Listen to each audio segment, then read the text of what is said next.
Hello friends, welcome back to my channel. Friends, जैसा कि आप लोगों को थंबनेल से पता चल गया होगा कि ये वीडियो किस टॉपिक पर होने वाला है।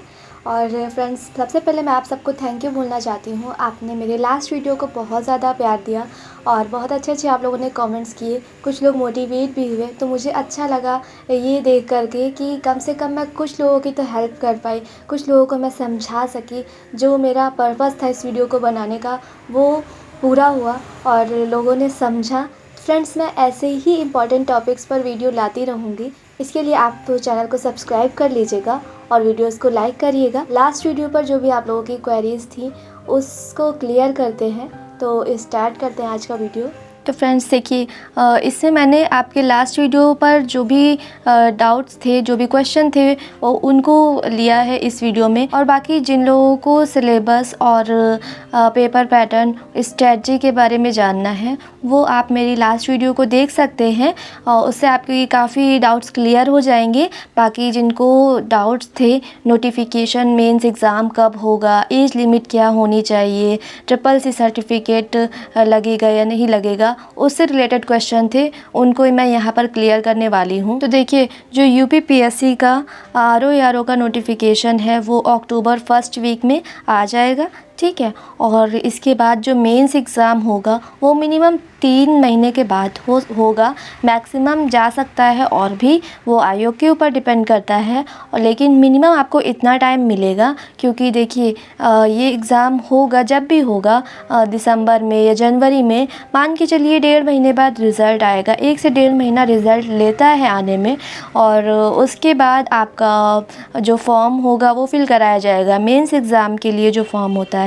और उसके बाद भी आपको थोड़ा सा टाइम मिलेगा। तो मान के चलिए लंबा प्रोसेस है और 3 महीना तो मिनिमम आपको मिल ही जाएगा मेंस की तैयारी के लिए, और उससे ज़्यादा हो सकता है, वो आयोग पर डिपेंड करता है। एज लिमिट आप लोगों ने पूछी थी, तो इसमें जो एज लिमिट है वो 21 से 40 वर्ष के बीच में होनी चाहिए। आपकी 21 वर्ष की आयु पूरी हो चुकी हो और 40 वर्ष की आयु से आप ज़्यादा नहीं होने चाहिए, तो आप इस फॉर्म को फिल कर सकते हैं, ठीक है। और SSC का सर्टिफिकेट जो आप लोग पूछ रहे थे, वो यहाँ पर नहीं लगता है RO में, तो इसको आप यहाँ पर समझ लीजिए कि SSC का सर्टिफिकेट नहीं लगेगा। अब वो नोटिफिकेशन पर डिपेंड करता है, आने वाले नोटिफिकेशन में वो किस चीज़ को वैलिड कर रहे हैं, किसको नहीं कर रहे हैं। लेकिन अभी तक की बात जो है, SSC नहीं वैलिड है।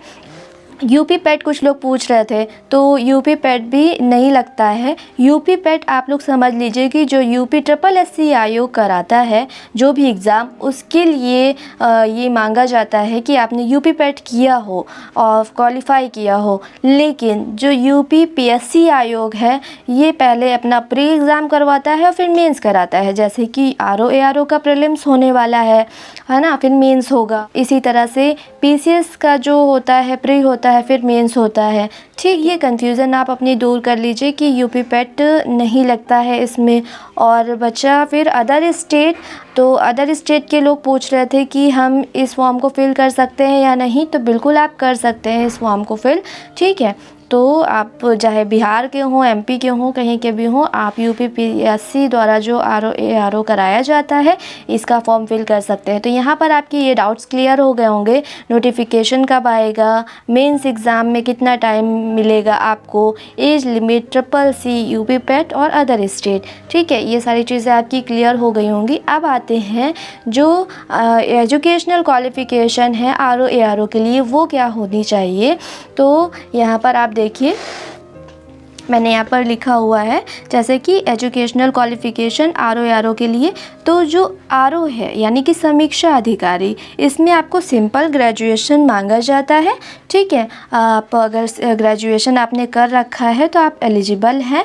और साथ में ही कुछ स्पेशल पोस्ट भी आती हैं, जैसे कि RO लेखा यानी कि समीक्षा अधिकारी लेखा, समीक्षा अधिकारी उर्दू, समीक्षा अधिकारी हिंदी, सहायक समीक्षा अधिकारी हिंदी। इस तरह से कुछ पोस्ट होती हैं जो स्पेशल पोस्ट होती हैं। उसमें आपसे स्पेशल सब्जेक्ट्स की डिमांड की जाती है कि आपने ग्रेजुएशन में, अगर आप लेखा के लिए फिल करना चाहते हैं तो आपने कॉमर्स कर रखा हो, अकाउंट्स की आपको नॉलेज होनी चाहिए, है ना। अगर आपने ग्रेजुएशन में हिंदी साहित्य और संस्कृत लिया था तो आप समीक्षा अधिकारी हिंदी के लिए एलिजिबल हैं, ठीक। इसके अलावा अगर आपने उर्दू, पर्शियन और अरबी से ग्रेजुएशन किया है जामिया या फिर कुछ इस तरह के इंस्टीट्यूट से, उसमें नोटिफिकेशन में लिखा हुआ है, एक बार आप चेक कर लीजिएगा। अगर आप इस तरह की एजुकेशनल क्वालिफ़िकेशन रखते हैं तो आप स्पेशल पोस्ट के लिए भी एलिजिबल हैं।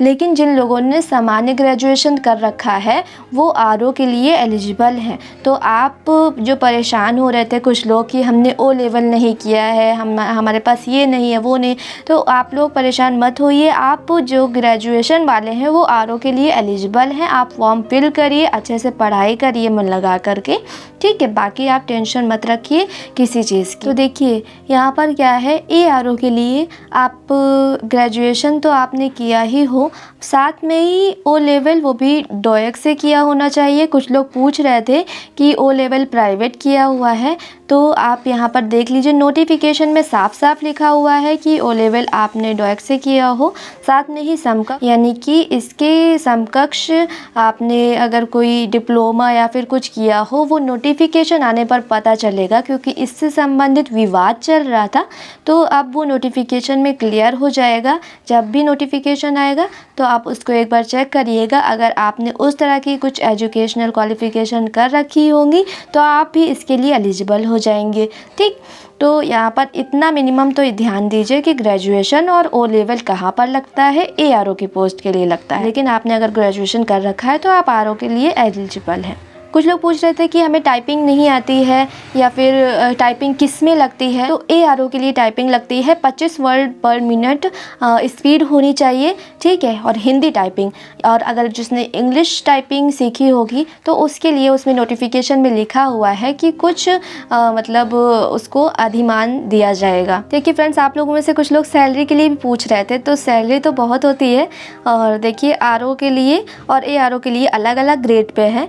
तो आरओ का जो ग्रेड पे है वो 4800 है, ठीक है। और ए आरओ के लिए जो है वो 4600 है।